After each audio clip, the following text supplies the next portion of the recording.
ధన్యవాదాలు అధ్యక్ష.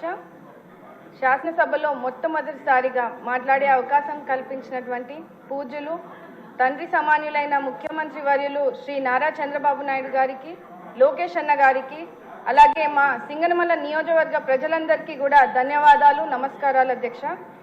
కూటమి ప్రభుత్వం ఏర్పడినప్పటి నుంచి రాష్ట్ర ప్రజలందరూ సంతోషంగా ఉన్నారు అధ్యక్ష. ఎందుకంటే ఎన్నడూ లేని విధంగా 2.94 లక్షల కోట్ల బడ్జెట్ను అన్ని వర్గాల ప్రజలకు కేటాయించడం పట్ల ప్రజలందరూ హర్షం వ్యక్తం చేస్తున్నారు. మన ముఖ్యమంత్రి వర్యులు నారా చంద్రబాబు నాయుడు గారు అంటే ఆంధ్ర రాష్ట్ర ప్రజలకు ఒక నమ్మకము, ఒక ధైర్యం అధ్యక్ష. ఆయన ప్రతి ఇంటికి ఒక పెద్ద కొడుకుగా రాష్ట్ర ప్రజలను ఆదుకుంటున్నారు అధ్యక్ష. అలాగే రాష్ట్ర ప్రజల కోసం పాదయాత్ర చేసి యువత భవిష్యత్తు కోసం అహర్నిశలు కష్టపడుతున్న లోకేష్ అన్న గారు మా లాంటి యువతకు ఆదర్శంగా నిలుస్తున్నారు అధ్యక్ష.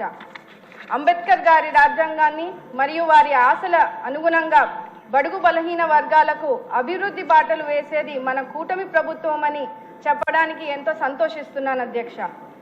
బడ్జెట్ కేటాయింపులో ఎస్సీ, ఎస్టీ, బీసీ, మైనారిటీ మరీ ముఖ్యంగా మహిళలకు పెద్దపీఠం వేస్తూ సంక్షేమానికి బడ్జెట్ కేటాయించడంలో బడుగు బలహీన వర్గాలు ప్రజలు కూటమి ప్రభుత్వాన్ని పై ఎంత చిత్తశుద్ధి ఉందో తెలుస్తోంది అధ్యక్ష. విద్యారంగాన్ని బలోపేతం చేయడం ద్వారా భావితరాల బంగారు భవిష్యత్తుకు బాటలు వేయచ్చనే ఉద్దేశంతో పాఠశాల విద్యకు అలాగే ఉన్నత విద్యకు కూడా బడ్జెట్ కేటాయించడం పట్ల రాష్ట్ర విద్యార్థుల తరఫున ఆర్థిక మంత్రి వర్యులు పయాల్ కేశవ్ గారికి మరియు విద్యాశాఖ మంత్రి వర్యులు లోకేష్ గారికి ధన్యవాదాలు తెలియజేస్తున్నాను అధ్యక్ష. వైసీపీ హయాంలో 3,500 కోట్లు ఫీజు రియంబర్స్మెంట్లు బకాయిలు పెట్టి పేద విద్యార్థులను వేధింపులకు గురి చేశారు అధ్యక్ష. ఇప్పుడు ఆ బకాయిలు కూడా మన మంచి ప్రభుత్వం చెల్లించబోతోంది. దీని ద్వారా ఎంతో మంది పేద విద్యార్థులకు మంచి జరుగుతుంది అధ్యక్ష. అనంతపురం జిల్లా మా సింగనమల నియోజకవర్గంలో ప్రజలు ఎక్కువ శాతం వ్యవసాయం మీద ఆధారపడతారు అధ్యక్ష. దశాబ్దాల కాలం నుంచి నియోజకవర్గంలో త్రాగునీరు, సాగునీరు సమస్య ఎక్కువగా ఉంది అధ్యక్ష.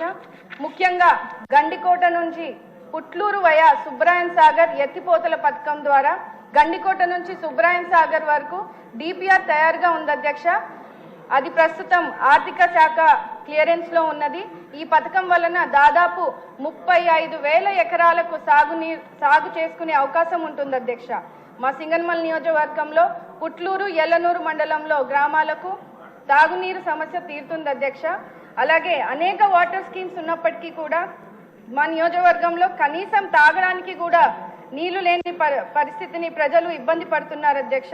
తగు మౌలిక సదుపాయాల కోసం అదనపు బడ్జెట్ ని కేటాయించవలసిందిగా కోరుతూ, అదేవిధంగా మా నియోజకవర్గంలో సింగనమల మండలం రాచేపల్లి పంచాయతీలో లిడ్ క్యాప్ కి సంబంధించినటువంటి లెదర్ ఫ్యాక్టరీ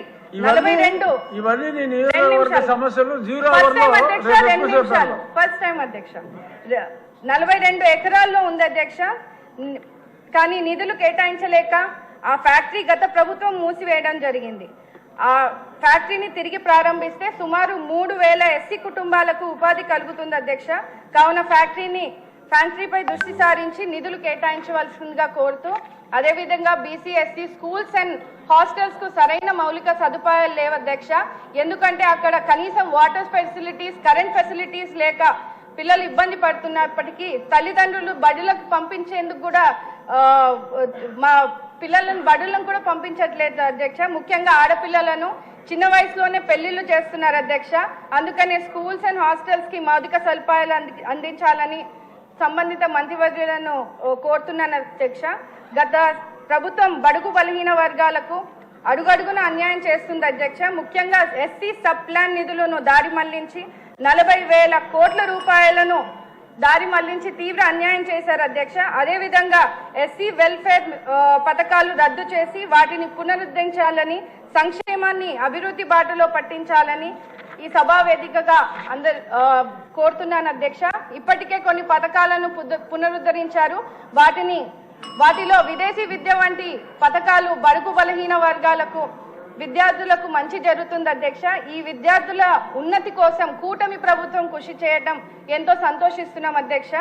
అదేవిధంగా బడుగు బలహీన వర్గాల సంక్షేమం కోసం బడ్జెట్లో అధిక ప్రాధాన్యత ఇస్తూ ఆర్థికంగా, సామాజికంగా, విద్యా, వైద్య రంగాల్లో చేయూతనిచ్చే విధంగా ఎస్సీ వెల్ఫేర్ నిధులు కేటాయించడాన్ని ఆనందిస్తున్నాం అధ్యక్ష. ఎన్ని అవాంతరాలు ఎదురైనా వెనుతిరగకుండా ముందుకు సాగుతున్నటువంటి లక్ష్యంగా బడ్జెట్ ను రూపొందించారు. మా పరిస్థితులను అర్థం చేసుకొని మా జిల్లా మంత్రి వర్యులు పయ్యావుల కేశవ్ గారు మా వెనుకబడిన నియోజకవర్గంపై కొంచెం దృష్టి సారించి అదనపు నిధులు కేటాయించవలసిందిగా కోరుతూ ఆంధ్రప్రదేశ్ ను పునర్నిర్మించి మళ్లీ ఇండియాలోనే నెంబర్ 1 రాష్ట్రంగా నిలిపే లక్ష్యంలో కృషి చేస్తున్నటువంటి మన ముఖ్యమంత్రి వర్యులు నారా చంద్రబాబు నాయుడు గారికి, డిప్యూటీ సీఎం పవన్ కళ్యాణ్ గారికి, ప్రధానమంత్రి నరేంద్ర మోడీ గారికి మనస్ఫూర్తిగా కృతజ్ఞతలు తెలియజేస్తున్నాను. నాకు అవకాశం ఇచ్చినటువంటి ఆనరబుల్ డిప్యూటీ స్పీకర్ గారికి ధన్యవాదాలు అధ్యక్ష. జై భీమ్.